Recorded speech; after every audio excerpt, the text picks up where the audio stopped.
الحمدللہ رب العالمین والصلاة والسلام علی سید المرسلین اما بعد فاعوذ باللہ من الشیطان الرجیم بسم اللہ الرحمن الرحیم۔ الحمدللہ عز وجل بہت ہی پیارا اور خوبصورت سلسلہ جو کہ علم دین پر مشتمل ہے، اور الحمدللہ عز وجل آج اس خوبصورت سلسلے کے اندر جس کا نام دارالافتاء اہل سنت ہے، ہم قربانی کے اہم ضروری بنیادی مسائل سیکھنے کی سعادت حاصل کریں گے۔ اب تک جو ہمارے اس لائیو کو جوائن کر چکے ہیں، آپ سب سے گزارش ہے کہ آپ اس لائیو کو آگے شیئر بھی کر دیجئے اپنی نیوز فیڈز پر، ٹائم لائن پر، آپ کے پاس فیس بک گروپ ہیں ان میں اس کو شیئر کیجئے تاکہ علم دین کا یہ سلسلہ دیگر لوگوں تک بھی پہنچ سکے۔ اسی کے ساتھ ساتھ اگر آپ اس پیج پر نئے ہیں، اور الحمدللہ یہ سلسلہ لائیو مولانا مفتی علی اصغر اتاری صاحب کے یوٹیوب چینل پر بھی ہے، اور آپ نے اگر اس چینل کو سبسکرائب نہیں کیا تو اسے بھی سبسکرائب کیجئے اور اس لائیو کو آگے شیئر کیجئے۔ الحمدللہ آج ہمارے ساتھ علم دین سکھانے کے لیے، علم دین کے سوالات کے جوابات عطا کرنے کے لیے بہت ہی خوبصورت شخصیت جو کہ مفتی دعوت اسلامی بھی ہیں الحمدللہ، ویسے بھی آپ نے کئی علماء کرام کو پڑھایا ہے الحمدللہ، قبلہ مفتی علی اصغر اتاری صاحب، السلام علیکم ورحمۃ اللہ وبرکاتہ۔ وعلیکم السلام ورحمۃ اللہ وبرکاتہ۔ کیسے ہیں استاد صاحب؟ خیریت سے ہیں؟ اللہ کا شکر الحمدللہ رب العالمین۔ ماشاءاللہ الحمدللہ استاد صاحب ہیں آج ہمارے ساتھ، ان سے ہم اپنے سوالات کے جوابات لیں گے۔ بڑھتے ہیں آپ کے انشاءاللہ سوالات کی طرف۔ آپ نے کچھ بھی قربانی کے بارے میں، حج کے بارے میں پوچھنا ہے تو اپنا سوال ہم تک پہنچائیں، انشاءاللہ عز و جل ممکنہ صورت میں آپ کا سوال ہم اپنے سلسلے میں شامل کرنے کی کوشش کریں گے انشاءاللہ عز و جل۔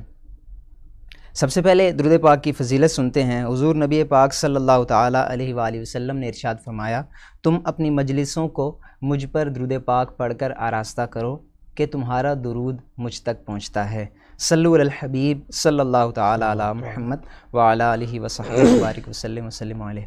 سب سے پہلا جو سوال ہے مفتی صاحب وہ یہ ہے کہ اگر علاقے میں عید کی نماز نہیں ہوئی اور اگر کسی نے اپنا جو قربانی کا جانور ہے وہ ذبح کر دیا ہے تو ایسے شخص کی قربانی کا کیا حکم ہے؟ الحمدللہ رب العالمین والصلاة والسلام علی سید الانبیاء والمرسلین، اما بعد فاعوذ باللہ من الشیطان الرجیم، بسم اللہ الرحمن الرحیم۔ اس سوال کے حوالے سے شہر اور گاؤں کا فرق ہے۔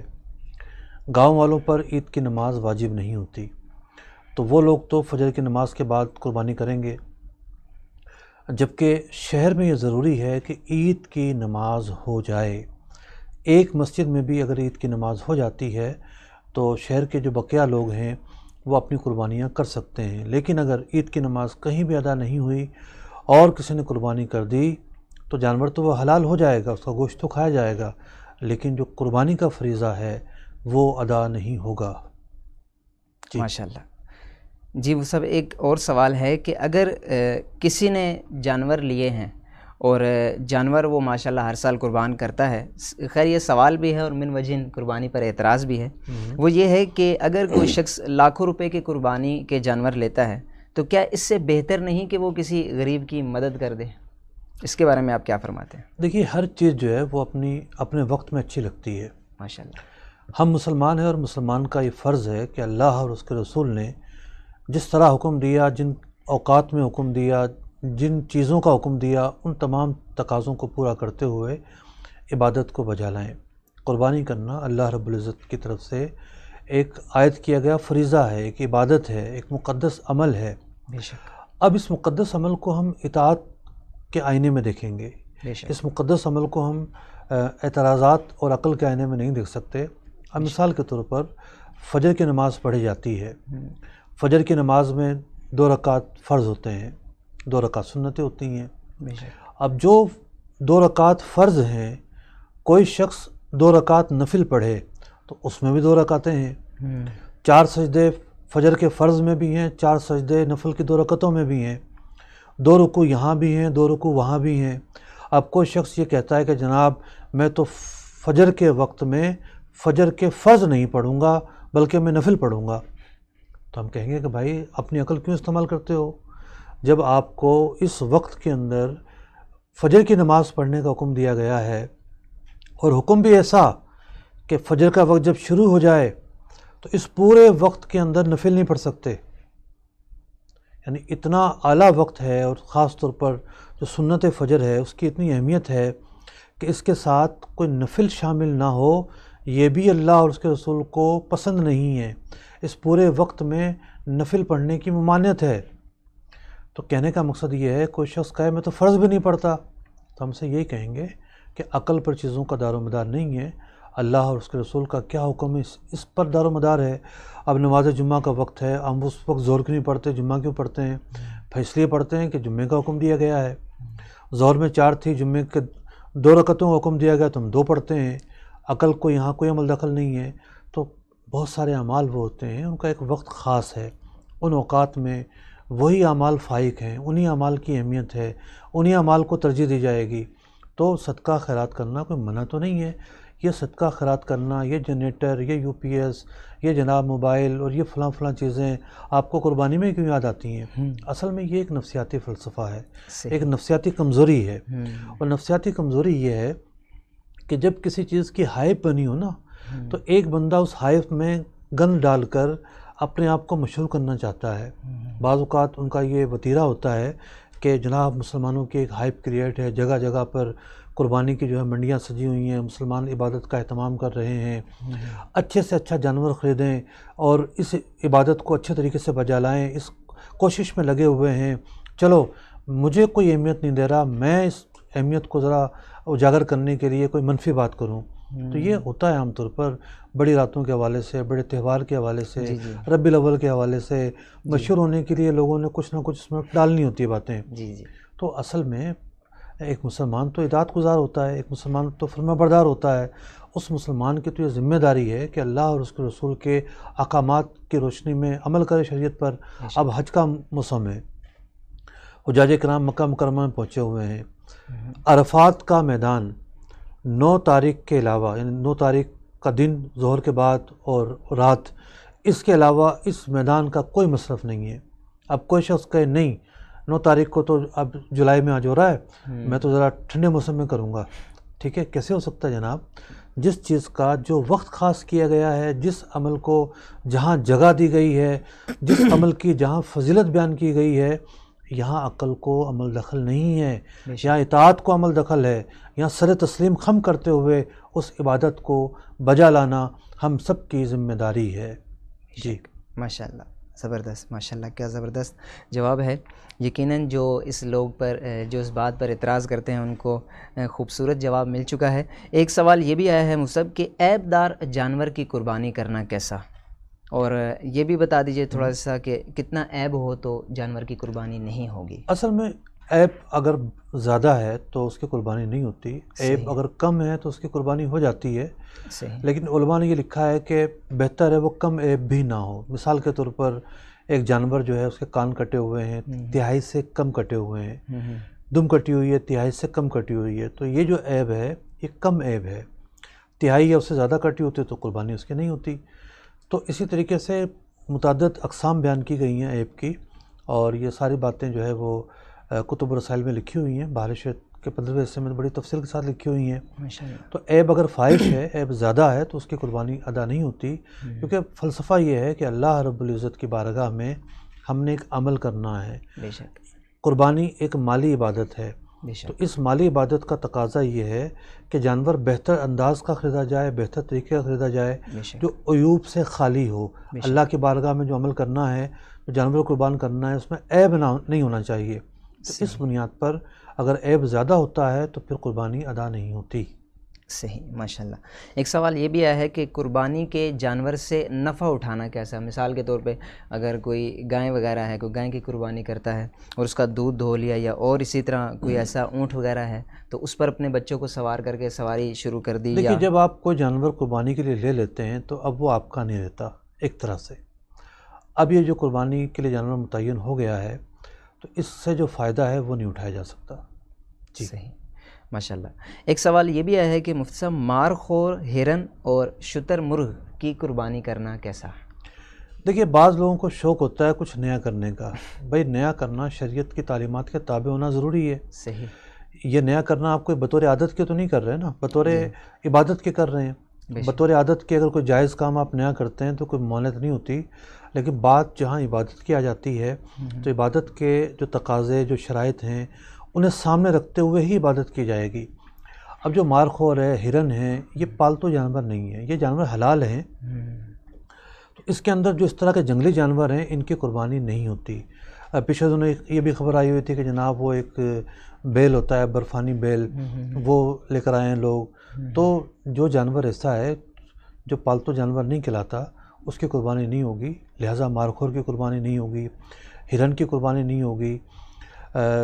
یہ جانور اگرچہ کہ حلال ہیں، شتر مرغ کی نہیں ہوگی، لیکن چونکہ جانور پالتو نہیں ہیں اس بنا پر ان کی قربانی ادا نہیں ہوگی۔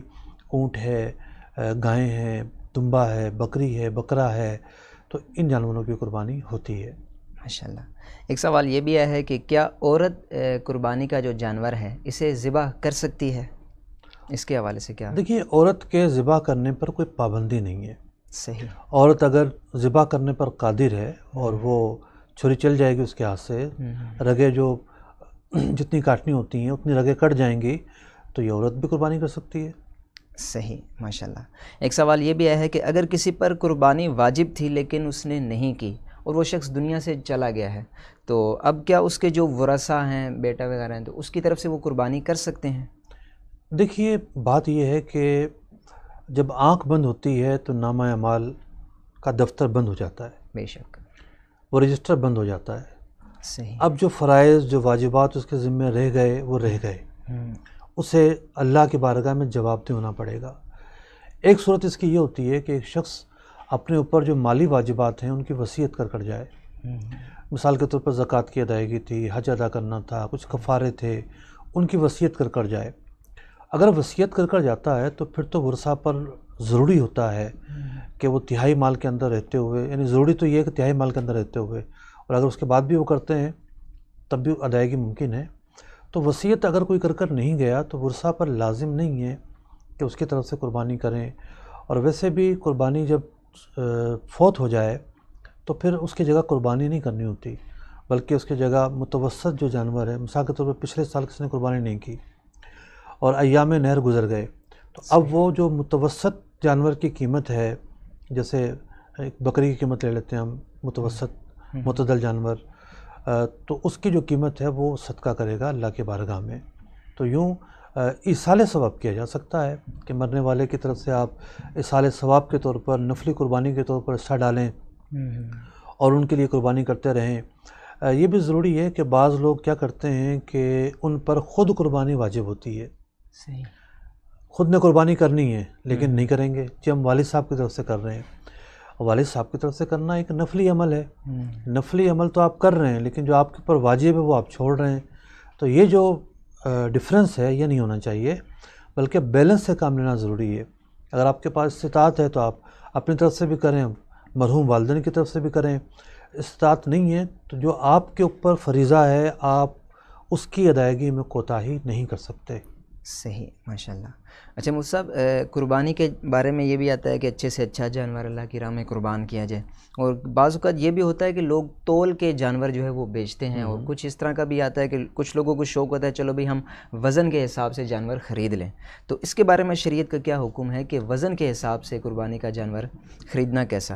دیکھیے، وزن کے حساب سے قربانی کا جانور خریدنا اور بیچنا جائز ہے، اس میں کوئی قباحت نہیں ہے، بلکہ ایک عام آدمی جو جاتا ہے منڈی میں اور اس کو جو بارگیننگ کرنی پڑتی ہے، اور اس بارگیننگ میں جو خطرات لاحق ہوتے ہیں اس کے لیے مہنگا خرید لیا، کبھی سستا خرید لیا، تو آج کے دور میں شہری علاقوں میں خاص طور پر جن کو جانوروں کی پہچان نہیں ہے اور جانوروں کے حوالوں سے مختلف چیزوں سے آگاہ نہیں ہوتے لوگ، تو یہ ایک بہتر طریقہ ہے وزن کے حساب سے خریدنا۔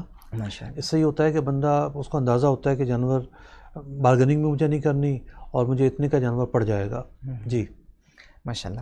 ایک سوال یہ بھی ہے کہ اگر کسی نے پچھلے سال قربانی نہیں کی اور وہ اس سال ادا کرنا چاہتا ہے، ایک تو تھا کہ وہ دنیا سے ہی چلا گیا لیکن پچھلے سال تو نہیں کی، اس سال کرنا چاہتے، تو کیا حکم ہے اس کے بارے میں؟ قضا کر سکتا ہے وہ؟ دیکھیے، قضا کرنا اس پر ضروری ہے، یعنی وہ قربانی جو فوت ہو گئی اس کی، اس کے بدلے میں یہ پچھلے سالوں میں متوسط جانور جتنے کا آتا تھا، مطلب آج تو جانور مثال کے طور پر متوسط آتا ہے 30,000 روپے کا، ایک چھوٹا جانور بکرا، ایک متوسط جانور مثال کے طور پر 30,000 روپے کا اس وقت ہے، اور ویسے بھی 30 سے 40 کے درمیان ہی چل رہا ہے. پچھلے سال یہ متوسط تھا 25 کا.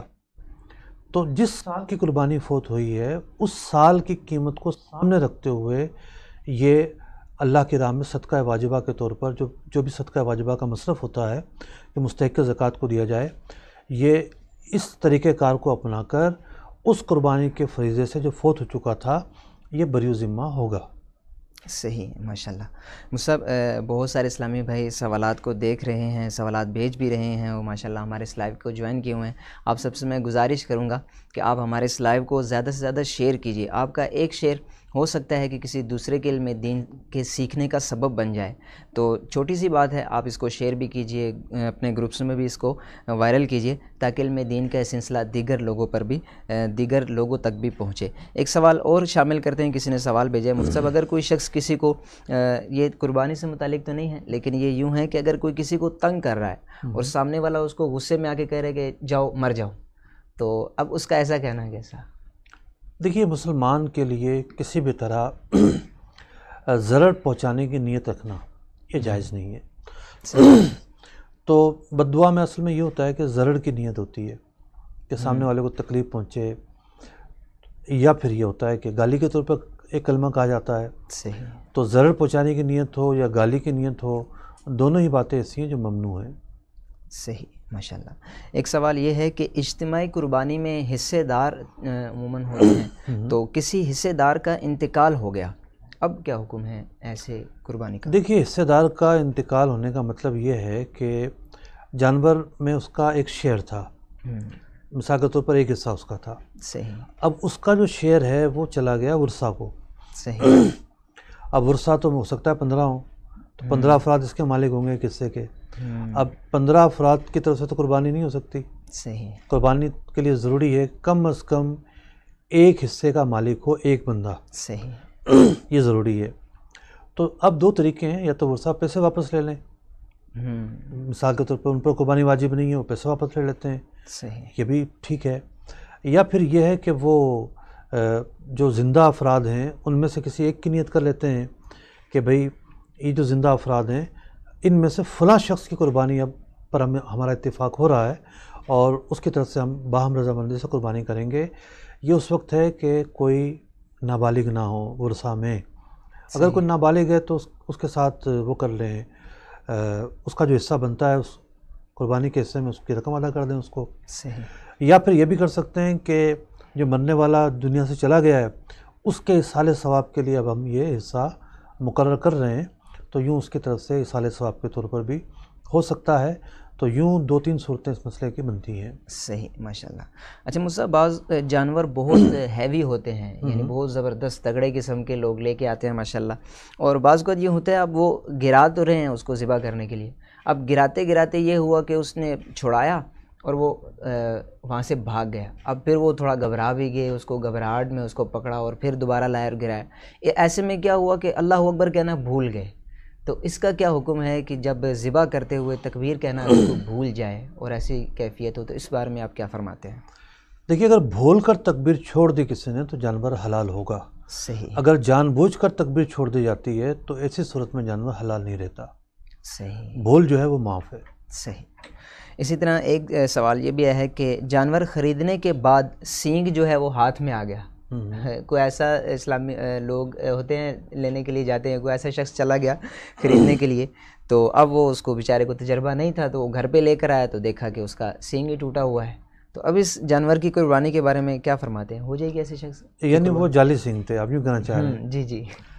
دیکھیے، سینگ کے حوالے سے یہ ہے کہ جانور کے سینگ نہ ہوں، کٹے ہوئے ہوں. صحیح. اور مینگ سے جڑوں سے کٹے ہوئے نہ ہوں، مطلب جڑیں نظر نہ آ رہی ہوں، کوئی زخم وغیرہ اگر نہیں ہے سر پہ تو اس کی حاجت نہیں ہے. اٹھا لیں، ٹیبل اٹھا لیں. صحیح. دوبارہ عرض کر دیتا ہوں، یہ ضروری ہے کہ یعنی جو آپ نے سوال پوچھا ہے ایسا لگ رہا ہے کہ اس کے ساتھ دھوکہ ہو گیا ہے اور یہ جعلی سینگ لگائے گئے تھے. جی جی. تو جانور کے لیے سینگ ہونا ضروری نہیں ہے. صحیح. اگر سینگ اس کے کاٹ دیے گئے ہیں تو بھی قربانی ہو جائے گی. صحیح. بشرط یہ کہ جڑ سے نہ اکھاڑے گئے ہوں. اور بعض اوقات جڑ سے اکھاڑے ہوں تو زخم بڑھ جاتا ہے. صحیح. زخم اگر کوئی نہیں ہے، وہ دیکھتا ہے کہ جلد وغیرہ ٹھیک ہے تو قربانی اس کی ہو جائے گی۔ صحیح، ماشاءاللہ۔ صاحب ایک اور بڑا اہم سوال آیا ہے، آج کل یہ وبا بھی پھیلی ہوئی ہے، آپ دعا بھی کیجئے گا کہ لپی اسکن کے مریض جو ہیں وہ جانور عموماً اس مرض میں مبتلا ہوتے ہیں اور پھر ان کے جسم پر کچھ داغ وغیرہ بھی بنتے ہیں بڑے بڑے، تو ایسے جانور کی قربانی کرنا کیسا؟ اس حوالے سے آپ کیا فرمائیں؟ دیکھیے اس کا حکم تو خارش والے جانور جیسا ہے۔ صحیح۔ ایک عام لپی والے جو جانور ہیں، دانے وغیرہ صرف نکلے ان کو، اندر کوئی گوشت وغیرہ خراب نہیں ہوا ہے، تو ان کا حکم تو خارش والے جانور کا ہے۔ خارش والے جانور کی قربانی تو ہو جاتی ہے۔ صحیح۔ چونکہ یہ بیماری نئی آئی ہے اور اتنا مشاہدہ بھی نہیں ہے، اور ممکن ہے کہ بعض جگہوں پر گوشت خراب ہونے کا معاملہ بھی ہو۔ گوشت خراب ہونے کا جب معاملہ ہوگا تو وہاں پھر یہ عیب بڑا عیب کہلائے گا۔ تو یوں متعین ہونا ضروری ہے صورتحال ہے کیا۔ اگر محض خارش کی حد تک ضرر اور نقصان ہوتا ہے تو قربانی ہو جائے گی۔ صحیح، ماشاءاللہ۔ میں پھر تمام عاشقان رسول سے عرض کروں گا، اگر آپ ہمارے اس پیج پر نیو ہیں تو اس پیج کو فالو بھی کیجئے، انشاءاللہ آپ کو اس پیج سے نیکی کی دعوت کی دیگر ویڈیوز، پوسٹیں وغیرہ بھی ملتی رہیں گی۔ ہم سوالات بھی الحمدللہ مفتی صاحب سے پیارے پیارے جوابات حاصل کر رہے ہیں۔ مفتی صاحب ایک سوال یہ بھی آیا ہے کہ 5، 10، 15، 20 لاکھ کا جانور قربانی کرنا چاہیے یا کوئی 5 لاکھ، 10 لاکھ، 20 لاکھ کے جو چھوٹے جانور ہیں یہ خرید کر قربان کرنے چاہیے؟ اس حوالے سے آپ کیا فرماتے ہیں؟ دیکھیے پہلی بات تو یہ ہے کہ شریعت کی طرف سے کوئی پابندی نہیں ہے۔ صحیح۔ کہ آپ بڑا جانور نہ خریدیں اور چھوٹے جانور خریدیں، ایسی کوئی پابندی تو نہیں ہے۔ بات چیزیں ایسی ہوتی ہیں بندے کو جو درپیش حالات ہیں اس کے مطابق یہ فیصلہ کرنا ہوتا ہے کہ بہتر صورتحال کیا ہے۔ صحیح۔ میرے ایک دوست ہیں، کہنے لگے کہ مفتی صاحب میں ایک بڑا جانور لیتا تھا، جل تھل والا جانور، ماشاءاللہ، وہ 15-20 لاکھ والا جانور، تو میں نے اب وہ لینا بند کر دیا ہے۔ میں نے کہا کیوں؟ کہنے لگے اس کا جتنا جل تھل ہوتا ہے نا، اکثر تو اس میں چربی نکلتی تھی، اور وہ چربی جو ہے نا ظاہر بات استعمال میں بھی نہیں آتی تھی، اور وہ چربی جو ہے نا وہ یہاں وہاں کسائی لے جاتے تھے، یا اس طرح کے استعمال میں ہمیں چونکہ استعمال میں نہیں آتی تو ہم چاہتے تھے کہ بھئی یہ جہاں استعمال ہو سکتی ہے وہاں استعمال ہو۔ اب گوشت کا استعمال اپنا ایک ہے، مطلب جانور کا مقصود تو گوشت ہوتا ہے، لیکن پتہ ہی چلے کہ گوشت سے زیادہ تو اس میں چربی ہے۔ اچھا چربی کیوں ہوتی ہے جل تھل والے جانوروں میں؟ ان کو اس طرح کی چیزیں کھلائی اور پلائی جاتی ہیں بہت جل تھل اور بڑا کرنے کے لیے، تیل پلاتے ہیں، گھی پلاتے ہیں، اور مختلف چیزیں کھلاتے پلاتے ہیں، اس کی وجہ سے وہ دکھنے میں تو بڑے جل تھل نظر آ رہے ہوتے ہیں۔ تو کہنے لگے کہ میں یہ چاہتا ہوں کہ میں 2 جانور لے لوں، 3-4 جانور لے لوں بے شک، تاکہ اس کی وجہ سے گوشت کا فائدہ تو ہو۔ صحیح۔ اب یہ ایک تو ہے یہ کنسیپٹ، دیکھا جائے تو ان کی یہ بات غلط نہیں ہے۔ صحیح۔ ایک جانور 20-25 لاکھ کا لے رہے ہیں، اور 20-25 لاکھ میں یہ 5 جانور لے لیتے ہیں، 7 جانور لے لیتے ہیں، اور اس کے گوشت سے جو فقراء